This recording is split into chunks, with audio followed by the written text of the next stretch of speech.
Bonjour à tous et bienvenue sur La Retraite à 40 ans, le podcast pour prendre sa vie en main. Chaque dimanche, retrouvez une personne comme vous qui échange sans fil sur ses origines, ses ambitions, ses aspirations, sa relation à l'argent. Je m'appelle Victor Laura, je suis l'expert français du frugalisme et du mouvement FIRE, Financial Independence and Retire Early, indépendance financière et retraite précoce. Retrouvez mon livre La Retraite à 40 ans, c'est possible aux éditions Larousse. Pour rejoindre le mouvement FIRE, c'est sur devenirfrugaliste.com. Il y a une communauté, des workshops et des outils.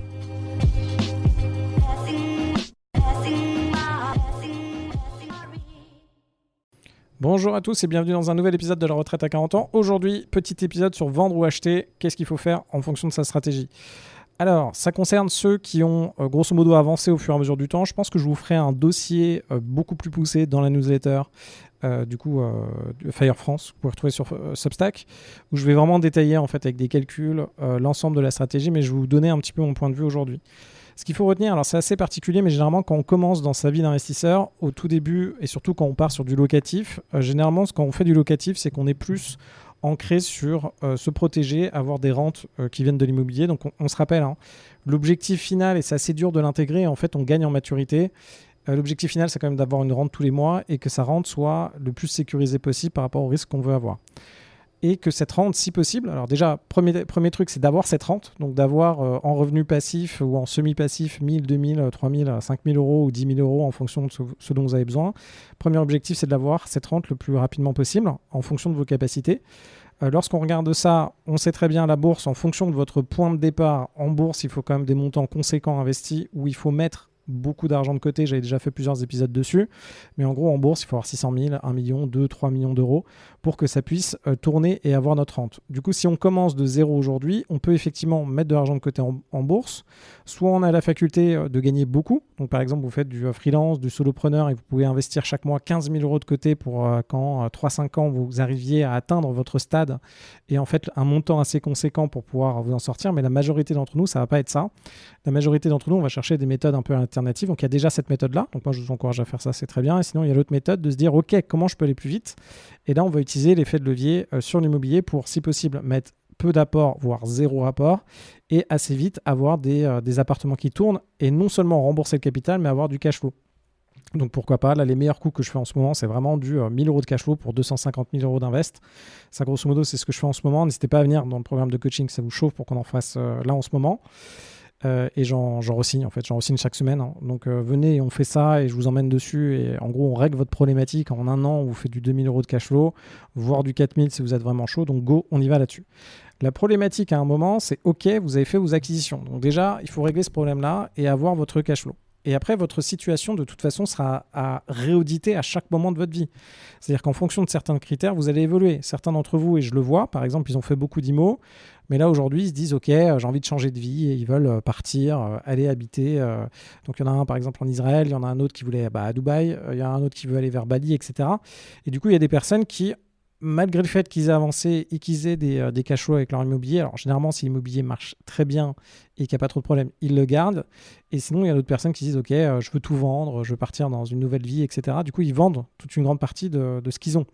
Et après, l'impact économique n'est pas forcément la valeur principale de leur décision. Alors normalement, si vous faites des bons invests qui tournent bien, globalement, vous allez garder ce que vous avez. C'est très rare que vous allez vous séparer de tout ce qui fonctionne très bien. Donc, généralement, les personnes qui partent et qui vendent comme ça, c'est qu'elles n'arrivent pas à obtenir le rendement qu'elles voulaient, etc. Ou sinon, qu'elles sont dans une phase de leur vie, et c'est ce qui peut vous arriver aussi, où vous avez d'autres façons de faire pour générer de l'argent. Donc, par exemple, les gens que vous pouvez voir en ligne et qui vendent des formations ou des accompagnements, ils génèrent souvent plus avec leur formation et leur accompagnement qu'avec leur immobilier ou avec les boîtes, les entreprises qu'ils ont pu reprendre. Et du coup, ils arrivent à un stade, finalement, l'IMO, c'est pas forcément plus intéressant pour eux. Ils veulent se concentrer sur leur formation et du coup, ils vont vendre leur IMO. Il y a aussi cette partie-là qui peut fonctionner. Là, je vais vous parler d'un cas très concret sur un immeuble que j'ai. En fait, la problématique qu'on a à un moment donné, c'est de se dire, OK, j'ai un immeuble, il faut déjà se demander à quel point vous l'avez remboursé. Donc, combien il reste de capital ? À quel prix vous avez de la dette aussi ? Est-ce que vous avez des taux à 1% ou pas ? Et après, le cash flow qui est généré, s'il est positif, s'il est négatif. Et après, la valorisation que vous pouvez en attendre. Il y a aussi un autre élément, ça dépend d'où vous en êtes dans votre vie. Il y a des moments où vous n'allez pas forcément relancer des gros projets derrière. C'est-à-dire que d'accepter de vendre quelque chose qui vous fait aujourd'hui du cash flow, il faudra quand même remplacer ce cash flow-là à un moment ou à un autre. Par exemple, aujourd'hui, moi j'ai un immeuble à 3. On me propose, donc moi je l'avais acheté pour 45 000 euros. Je pense qu'en tout compris le projet, j'en ai eu pour 80 000 euros de projet. Il faudrait que je ressorte les vrais chiffres pour vous donner ça. Là aujourd'hui, on me propose de le vendre pour 80 000 euros à peu près, du coup avec frais d'agence inclus. Donc si je le revends pour 80 000 euros, j'ai touché 72 000 euros, 70 000 euros, un truc comme ça.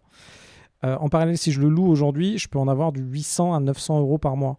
Donc là, la question que je me pose, c'est est-ce que ça vaut le coup de revendre cet immeuble-là ou est-ce que je vais le laisser en location pour garder de l'argent?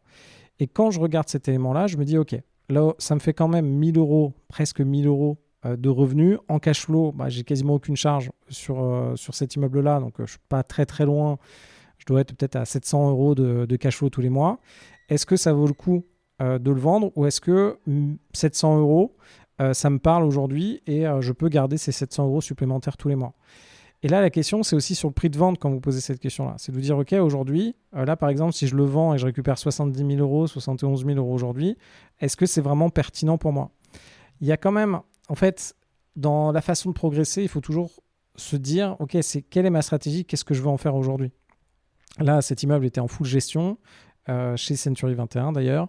Est-ce que ça me va quand même de le réenclencher en location? Est-ce que je peux rester là-dedans ou est-ce que non, etc. Vous pouvez poser ces questions-là. Et aussi sur le prix de vente. À quel prix vous êtes OK de vendre l'immeuble? Par exemple, est-ce que demain, là, si on me propose 100 000 euros pour l'immeuble, si moi je touche 100 000 euros, est-ce que je ne le vendrai pas simplement et je suis OK de le vendre? Donc ça, c'est une autre question qu'on peut se poser.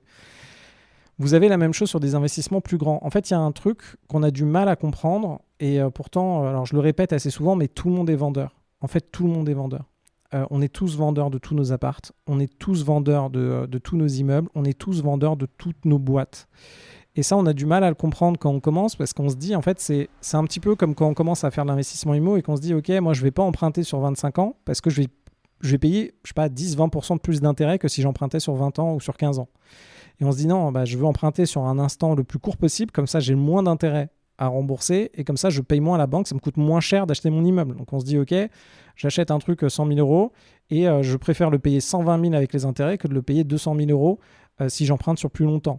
C'est un peu ça l'exercice qu'on a fait au début, mais c'est contre-intuitif de se dire, ah bah non, en fait, je vais emprunter sur beaucoup plus longtemps parce que je vais emprunter beaucoup plus d'argent, parce que je vais démultiplier mes investissements. Et en fait, plus j'emprunte, plus je suis en capacité d'investir, plus je suis en capacité de gagner de l'argent. Et en fait, cette notion de à la fois prise de risque qui est un peu contre-intuitif aussi parce que oui, effectivement, on va payer beaucoup plus d'intérêt parce qu'on va emprunter sur plus longtemps. Ça s'apprend dans le temps et c'est quelque chose, je vous referai sûrement un épisode dessus. Ça s'apprend en fait ces choses-là, il faut le comprendre. Là aujourd'hui, moi je ferai un investissement immobilier. Si je peux, alors ça dépend, mais dans la majorité des cas, oui, on chope du 20, du 25 ans, potentiellement même plus que ça. Et dans d'autres pays, on peut monter à du 30, 35 ans. Et on va prendre des durées très très longues d'emprunt. On va quand même vérifier que les taux ne sont pas délirants, parce qu'il y a des moments où en fait l'équilibre ne fonctionne plus avec des taux d'intérêt trop élevés. Mais grosso modo, on va emprunter sur très longtemps et on va chercher à emprunter beaucoup pour avoir beaucoup d'actifs, s'exposer au maximum et avoir un maximum de rentrée d'argent et de création de capital. Eh bien, sur les investissements, c'est assez bizarre, mais c'est un peu la même chose dans l'investissement locatif. Ce qui est contre-intuitif, c'est de se dire à un moment, en fait, il faut toujours peser le pour et le contre de sa prochaine acquisition ou même de son parc actuel. Donc, c'est de se dire, OK, là aujourd'hui, j'ai tant d'argent mobilisé dans un bien. Donc, par exemple, l'immeuble de 3, là aujourd'hui, j'ai au minimum du coup 70 000 euros qui est mobilisé et il faudrait que je calcule le cash flow exact que j'ai après impôt. Alors c'est un peu compliqué comme d'habitude, cet immeuble il est dans une entreprise, du coup après comment je calcule l'argent qui est généré à la fin et combien je le récupère concrètement moi directement dans ma poche. Bref, vous voyez l'histoire comme d'habitude, mais en gros c'est de se dire ok là aujourd'hui à quel pourcentage finalement mon argent travaille et à quel point c'est flexible, c'est-à-dire à quel point je peux ressortir l'argent rapidement. Donc là, par exemple, si je veux le mettre en vente, j'en ai pour 3 à 6 mois, alors que si cet argent-là, je l'avais déjà sorti, je l'avais mis en bourse, je pourrais le ressortir quand je veux. J'aurai un capital financier aussi qui est beaucoup plus facilement utilisable si je veux refaire des nouvelles opérations. c'est plus gratifiant pour une banque d'avoir un capital financier que d'avoir un capital stocké dans un immeuble à 3, là, par exemple. Donc, il y a cette partie-là aussi à se poser comme question. Et la partie aussi charge mentale. C'est-à-dire là, effectivement, je peux l'en mettre en gestion. C'est effectivement en gestion. Mais à chaque fois, il y a des problèmes. On va vous appeler. La douche, elle ne marche plus. Et vous avez l'agence immobilière qui va vous envoyer des gars qui vont vous facturer à prix d'or le changement d'un pommeau de douche. Et on va vous expliquer que c'est 200 balles le changement du pommeau de douche. Alors que si vous le faites, vous arrivez à le faire pour 20 balles ou 40 euros. Et il va falloir se battre à chaque fois contre l'agence pour s'assurer que c'est bien fait. Les gens vont dire c'est pas loué, il va falloir comprendre pourquoi. Bref, ça rajoute de la charge supplémentaire. Donc c'est vraiment de vous dire, ok, aujourd'hui, en faisant un état concret de vos actifs immobiliers et de concrètement qu'est-ce que vous voulez faire dans votre vie, il y a de l'arbitrage différent à réaliser. Moi, je suis très preneur, surtout quand on commence, c'est d'utiliser au maximum ce qu'on peut faire. Là, par exemple, en ce moment, je discute avec Axel. Donc, on est toujours sur la reprise d'une boîte de formation. Et là, en l'occurrence, je lui ai fait faire ses premières opérations. Donc, on a fait 3 000 euros, 3 500 euros de cash flow en une semaine. Donc, on a signé trois appartes, dont un appart 40 à 50% en dessous du prix du marché. Pourquoi ? Parce qu'on l'a eu aux enchères, enfin on l'a eu avant qu'il soit, en fait c'est une saisie immobilière, donc on l'a vu avant, dès qu'il a été réannoncé. Bref, on a eu ces informations-là. Et là, il y en a pas mal d'entre vous aussi que j'accompagne sur de la reprise et j'essaie en fait de trouver quel est le meilleur équilibre pour vous. C'est-à-dire qu'à un moment, certains d'entre vous seront très bons en business. Là, par exemple, je parle avec Seb. On a fait la même école d'ingé. Là, aujourd'hui, il a une boîte. Il fait 7 millions de chiffre d'affaires. Il doit faire entre à peu près 1 million de cash par an. Il a de l'IMO. Il a pas mal d'appartements à Paris. Ça le fait chier parce qu'en fait, il fait vachement d'argent. Il fait de l'argent avec sa boîte. Et du coup, il se pose une question. Est-ce que mon IMO à Paris, c'est nécessaire ? Effectivement, lui, dans son cas, la question se pose. Et aujourd'hui, si son immobilier à Paris, même en gestion, ça lui pose des problèmes, eh bien... peut-être que c'est trop pour lui. Il est en capacité de tellement faire plus d'argent avec sa boîte que finalement, peut-être les quelques apparts qu'il a à Paris, pas intéressants, il pourrait les liquider et simplement tout remettre en bourse. Et lui, la bourse, ça fonctionnerait largement parce qu'il est en capacité de faire, je sais pas, entre 500 000 et 1 million d'euros qu'il peut placer en bourse à l'année pour avancer.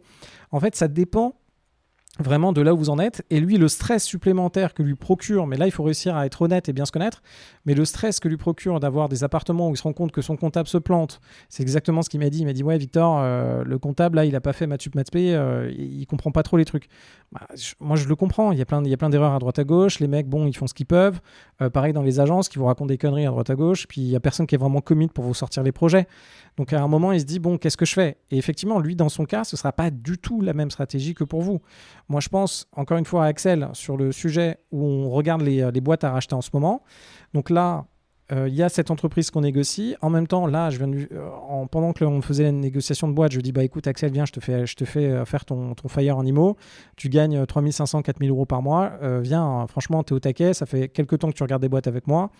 Du coup, maintenant, tu sais comment je bosse. Viens avec moi. Tiens, on visite, on fait le truc. Et en une semaine, on lui a plié son fire. Là, on a pu faire les promesses d'achat. Donc là, c'est en achat. Là, il commence les travaux d'un des premiers biens, etc. Mais en gros, ça cartonne. Et sur chacun de ces biens, il fait du 1 000 euros de cash flow. Il met 0 d'apport. Donc, quand il se rend compte qu'il arrive à faire ça dans l'IMO, attention, parce que par rapport à ce que vous êtes en capacité de faire, c'est exactement comme Sébastien, par rapport à votre capacité à générer de l'argent, tout votre plan change. J'ai un autre pote alors je ne peux pas trop donner son prénom, on va l'appeler Ludo. Il bosse dans un grand cabinet de conseil. Il arrive à mettre 100 000 balles de côté par an. Il est associé. Il doit gagner dans les 400, 500 et je pense qu'il va arriver dans les 1 million s'il arrive à tenir le cap. Donc là, tout le monde se dit que c'est vachement bien et que moi, je suis très content pour lui. Je trouve ça vraiment très bien qu'il arrive à ces montants-là. L'enjeu qu'il a aujourd'hui, c'est... moi, je lui dis, écoute, par rapport à ce qu'il veut, grosso modo, dans 10 ans, dans 12 ans, il a réglé sa problématique de retraite. C'est-à-dire qu'il a le montant qu'il veut, inflation comprise, etc. Et j'en ferai peut-être un épisode sur lui dédié, comme ça, je vous ferai le détail. Par contre, sa problématique, c'est qu'il me dit, c'est que là, il n'a pas du tout de sécurité. C'est-à-dire qu'on se dit, oui, si ça marche bien, et c'est tout ça, c'est aussi pour ça qu'on se tourne vers l'IMO. Et Seb, c'est pareil. Là, il me dit, Victor, non, moi, j'aimerais bien accélérer sur l'IMO. Donc, il manque un peu de maturité sur aller sur des opérations risquées. Ce qui m'envoie aujourd'hui, c'est des deals qui ne sont pas... en tout cas, moi, je ne les ferai pas. Et... en fait, il se dit, OK, là aujourd'hui c'est bien, effectivement le plan s'il marche, ça marche, mais il faut toujours une porte de sortie. Peut-être qu'à un moment on lui mettra un gros coup de pression, peut-être que le marché du conseil va s'effondrer, peut-être que demain, je sais pas, il va péter un câble, il n'en pourra simplement plus. Je pense à le mari d'une de mes potes, très bonne pote, d'ailleurs qu'il faut que je revoie, il pèse 100 millions. Il pèse 100 millions, là aujourd'hui il a 46 ans et il a pété un câble. Là il a simplement pété un câble. Et en fait, là, il a simplement dit donc à sa femme, ma pote, il lui a dit écoute, j'en peux plus, j'arrête. Donc là, ça y est, il a décidé, 46 ans, qu'il arrête tout. Parce que pour arriver à ces montants-là, ça dépend comment vous le faites, mais de façon générale, pour la majorité d'entre nous, il y a quand même pas mal de choses à régler, il y a quand même pas mal d'enjeux, pas mal de coups de pression, pas mal de problèmes. Et de toute façon, quand on a des boîtes, on règle des problèmes. Donc, et Seb, c'est pareil. Il y a un moment, sa boîte, aujourd'hui, elle marche bien. Il y a l'IA qui arrive. Il faut qu'il le voit comme une opportunité, mais en même temps, il faut qu'il se bouge, il faut qu'il injecte de l'énergie, il faut qu'il mobilise ses équipes, il faut qu'il s'assure que les projets se passent bien, etc. Donc, en tout cas, tous ces trucs font une pression supplémentaire. Donc, par rapport à là où vous en êtes aujourd'hui, et c'est ce qu'on voit aussi dans mon coaching, c'est... moi, concrètement, je prends vos problématiques d'aujourd'hui, j'essaye de comprendre au mieux qui vous êtes par rapport à votre capacité à réaliser des choses et pour qu'on fasse quelque chose qui va fonctionner pour vous et qui est en cohérence avec votre projet, vos envies, votre ambition et votre capacité à délivrer le niveau que vous avez quand vous commencez. Et vous, c'est exactement pareil. Et sur l'immobilier ou que ce soit sur votre patrimoine de façon générale, quand vous allez devoir arbitrer, eh bien, il faut prendre des choix. Et de temps en temps, c'est dur parce qu'il faut faire des deuils d'un certain type d'invest. Là, par exemple, j'ai un investissement à Ivry. Mon investissement à Ivry, c'est un immeuble dans les... donc là, je l'ai mis en vente à 4 millions, 4 millions 5. Donc je le mets en vente à 4 millions 5, mais en réalité, au fond de moi, cet investissement, il devrait tourner. Je réplique un modèle que je connais bien, je peux l'exploiter bien. Quand je le loue bien, il fait du 35 000 euros par mois de rentrée. Sauf qu'en ce moment, j'ai plus les mêmes équipes qu'avant. Donc voilà, le contexte a changé. Avant, j'avais des équipes. Donc j'avais quand même beaucoup de salariés. Et dans ces salariés, j'avais quand même 3 salariés qui s'occupaient de tous mes biens immo. Et quand je regardais ça, dessus, là, j'avais des personnes qui faisaient tourner ça. Donc ça tournait... il y a toujours des couacs. Il y a toujours des problèmes. Il y a toujours des portes qui pètent. Il y a toujours des... faut faire un coup de peinture. Bref, ça demande de l'énergie de gérer ça. Et là, ce que je me demande aujourd'hui, c'est cet investissement... J'ai dû faire le deuil de me dire, écoute Victor, là, il faut que tu regardes concrètement comment tu le gères aujourd'hui. Est-ce qu'aujourd'hui, tu l'exploites à son full potentiel ou est-ce que c'est quoi ton prix pour aujourd'hui? Si quelqu'un te le donne, tu dis, OK, j'exite et puis j'y passe. Et j'accepterais que pour moi, c'est pas... Moi, cet investissement, dans ma tête, je l'aurais gardé à vie et c'est quelque chose... là, j'ai déjà remboursé pendant plus de 6 ans et c'est quelque chose qui, quand ça tourne, vous vous rendez compte, ça vous fait du... si ça tourne bien, ça vous fait du 30 000 euros par mois. Donc en fait, ça, c'est un investissement où je me dis, bon, 30 000 balles par mois, c'était ma sortie sur ces 30 000 euros par mois. Et dans mon tableau où j'ai coché, j'ai mis telle date, j'ai 30 000 balles par mois et aujourd'hui, j'ai tant de cash flow quand ça tourne bien. Sauf qu'aujourd'hui, est-ce que c'est toujours mon projet? Est-ce que je suis prêt à sortir? À quel prix? Pourquoi? Dans quelles conditions? Et en fait, vous allez évoluer au fur et à mesure. Et il y a un moment, il y a un truc que je n'avais pas compris. Et alors, je vous le donne, mais il ne faut pas que ça vous biaise un peu trop. C'est en fonction de... Tout ce que vous allez faire dans votre vie va engendrer des conséquences. Donc ça va engendrer des conséquences de charge mentale, vous ne pouvez pas tout faire. Quand on vous dit qu'une des compétences à apprendre, c'est de savoir dire non, c'est qu'il y a une raison, c'est que oui, il faut savoir dire non, vous ne pouvez pas faire tous les projets. Là encore aujourd'hui, je suis appelé, peut-être moins, mais peut-être 3 fois par semaine pour des personnes qui veulent faire des projets avec moi, que ce soit de l'association dans des nouvelles boîtes à créer, que ce soit des éléments supplémentaires, etc. Et en fait, moi, vous me connaissez sûrement, moi je suis excité partout. Moi, vous me dites, viens, on ouvre un kebab. Moi, je suis le mec le plus heureux du monde. Je viens avec vous, on commande les trucs, je me renseigne sur les trucs de kebab, on fait un kebab, je suis heureux. Demain, on se dit qu'on va créer un bac à sable, je suis hyper heureux. Moi, je pense que je suis comme beaucoup de gens qui écoutent ce podcast. On parle de n'importe quoi, moi, je suis chaud patate. Et la problématique de ça, c'est qu'à la fin, je m'éparpille. Et une fois que vous êtes éparpillé, vous êtes crevé, vous n'arrivez plus à dormir, vous avez plein d'engagements, c'est la cata. Et voilà pourquoi physiquement, je suis fatigué. Et il y a un moment, il faut apprendre de ça. En fait, moi, ce qui me tue un peu, cette énergie qui a de l'aspect très positif, de l'autre côté, c'est ce qui m'empêche d'avancer. Et là, aujourd'hui, d'avoir tout ce parc immobilier, j'en ai parlé plusieurs fois. Donc là, j'ai quand même déjà beaucoup diminué, mais j'étais à 300 lots max. Là, je dois être dans les 200. En fait... est-ce que l'énergie que me prend ce parc immobilier qui est du semi-passif, est-ce que c'est ça qui va me permettre déjà d'avoir quelque chose avec une charge qui est bien gérée, et deuxièmement, est-ce que je ne peux pas faire plus d'argent autre part en faisant autre chose? Et à un moment, il y a une notion d'arbitrage, donc comme ceux là qui vendent des boîtes de la formation, ils vont vous expliquer qu'ils arrivent à avoir leur indépendance avec 2-3 immeubles et 1 ou 2 laveries automatiques par exemple.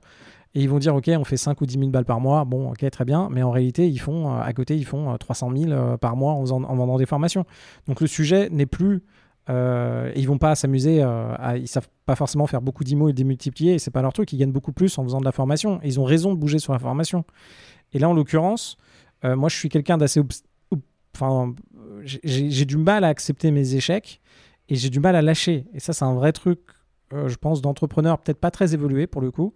Mais quand vous êtes entrepreneur, vous devez apprendre à pas lâcher. Et quand vous faites de l'IMO, faut pas lâcher, les gars. Donc en fait, quand nous, on fait de l'IMO ensemble, on y va, vous venez, on fait le truc et on le fait, cet invest. Et on ne lâche pas, on tient le coup, même quand c'est dur, même quand le banquier dira non, même quand, je sais pas quoi, il faudra, l'offre, elle tombera à l'eau, parce que je sais pas quoi, les vendeurs, c'est ce qui se passe en ce moment avec Belinda, elle est dans mon programme, et puis là, les vendeurs, ils ont pas réussi à trouver leur maison d'après. Du coup, ils sont en train de repousser de encore 2-3 mois pour pouvoir faire l'achat du bien immobilier. Bref, ça peut très bien se passer, mais de temps en temps, vous aurez forcément, en fonction... Enfin, de toute façon, c'est de la loi des grands nombres. C'est-à-dire qu'au bout d'un moment, si vous faites... vous restez dans les affaires, vous continuez à faire de l'IMO, une ou deux fois, vous pouvez très bien ne pas avoir aucun problème sur un ou deux appartes. Et si vous en avez une centaine, vous allez forcément avoir des problèmes. C'est ça le constat.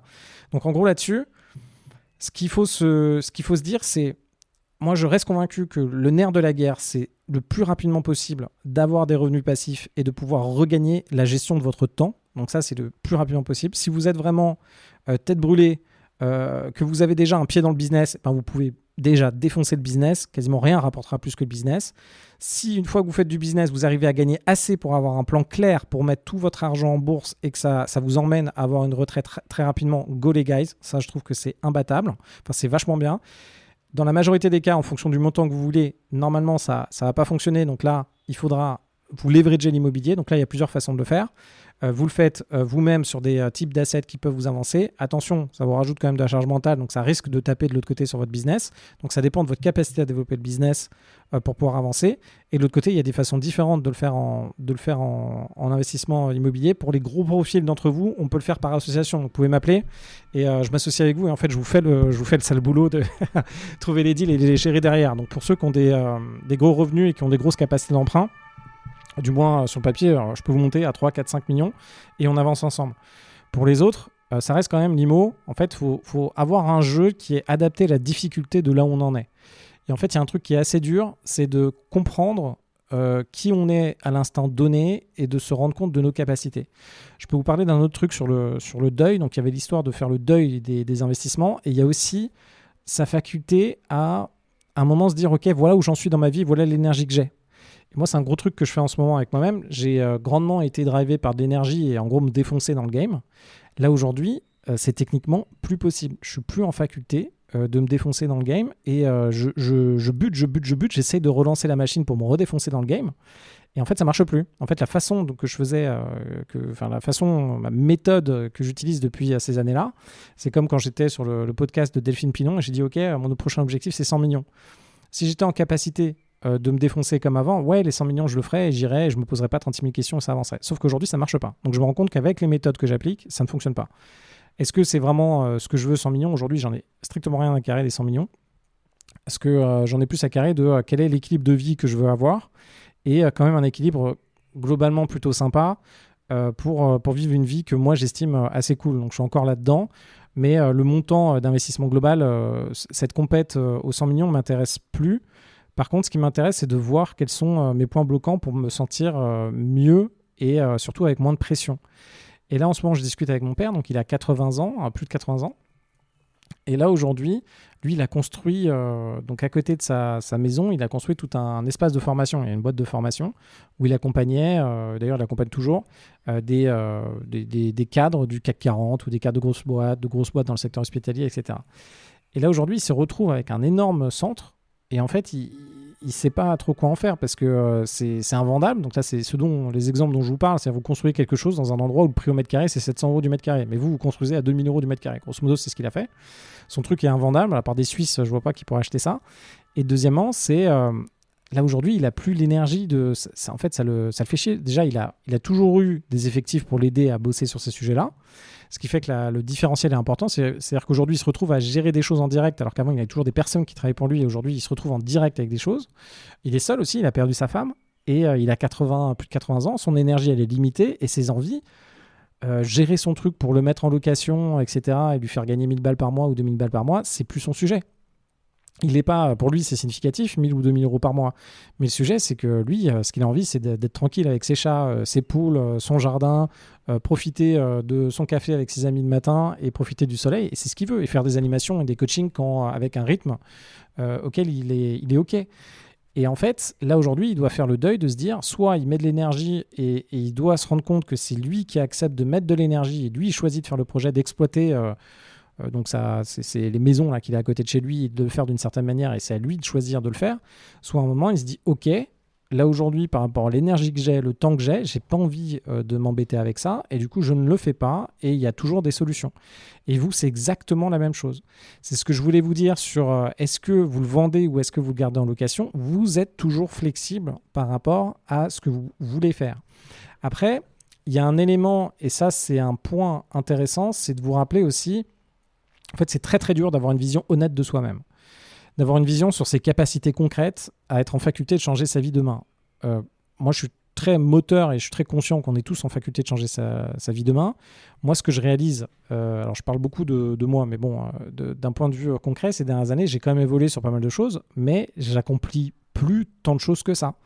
Je suis plus dans cette frénésie de création de boîtes, de lancement, alors bon, oui, en réalité un peu, parce qu'avec vous, indirectement, on a acheté je sais pas, entre 5 et 10 boîtes l'année dernière. On a fait encore 1 à 3 millions de deals par semaine. Donc, ça fait beaucoup quand même de transactions et de choses comme ça. Mais moi, concrètement, de mon côté, est-ce que j'ai beaucoup évolué ? Là, je suis plutôt en train de rétrécir sur mon nombre de deals IMO. Je suis en train de rétrécir sur mon nombre de deals de boîtes. Et je suis en train de me dire, OK, qu'est-ce que je fais concrètement dans ma vie de façon de tous les jours ? Qu'est-ce qui m'intéresse demain ? Et qu'est-ce que je veux comme vie concrète ? Et en fait, je réalise que ça me prend du temps d'évoluer. Et pour vous, c'est normal aussi. Par exemple, mon père, avec sa maison à côté, il a une phase de deuil à faire parce que bon, c'est les terres de son grand-père. Quand ça avait été acheté, ça avait été mis à son nom avec sa sœur. Puis il a racheté les parts de sa sœur. Puis il a construit. Puis il a mis 40 ans de sa vie dedans. Puis il a mis une grande partie de son argent dedans. Et pour lui, c'est un gros projet de vie. Et il se retrouve avec ça aujourd'hui. Du coup, il y a le deuil d'accepter que oui, les choses, ça vieillit. La maison, il faut soit s'en occuper, soit s'en séparer, soit la geler pendant quelques temps. Je vous dis à très vite pour un prochain épisode de La Retraite à 40 ans. Surtout, n'hésitez pas à me laisser un petit commentaire et 5 étoiles sur Apple Podcast. Ça m'aide vraiment beaucoup. Prenez le temps, s'il vous plaît. Merci beaucoup. On se retrouve à 18h pour ceux qui ont envie de parler d'investissement IMO. Et sinon, à très vite. Et on se retrouve très très bientôt.